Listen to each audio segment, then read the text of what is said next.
Rabindranath school পালিয়েছেন। Nazrul তো বেশি পড়তেই পারল না। লালন তো বুঝলই না স্কুল কি। আজ মানুষ তাদেরকে নিয়ে গবেষণা করে পিএইচডি ডিগ্রি অর্জন করেছে।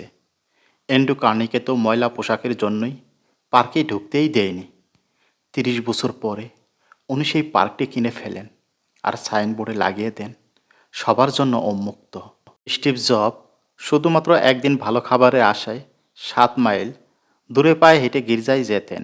বাংলাদেশ ব্যাংকের গভর্নর বাজার থেকে চাঁদা তুলে পড়ালেখা করেছেন।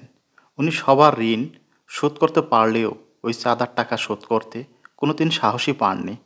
সুন্দর চেহারার কথা ভাবছেন? শেখ সাদী রহমতুল্লাহ আলাই এর চেহারা যথেষ্ট কদাকার ছিল। লতা মঙ্গেশকরের চেহারা মোটেই সুশ্রী নয়। তমিলং খুরা ছিলেন, নেপোলিয়ন বেটে ছিলেন। শচীন টেন্ডুলকারের উচ্চতা তো জানাই আছে। আব্রাহাম লিঙ্কনের মুখ ও হাত যথেষ্ট বড় ছিল। স্মৃতিশক্তির কথা ভাবছেন? আইনস্টাইন নিজের বাড়ির ঠিকানা ও ফোন নম্বর মনে রাখতে পারতো না। তাই এই গল্প থেকে আমরা এটাই শিক্ষা পাই, কোনো কিছুই আপনার উন্নতির পেছনে বাধা হতে পারে না।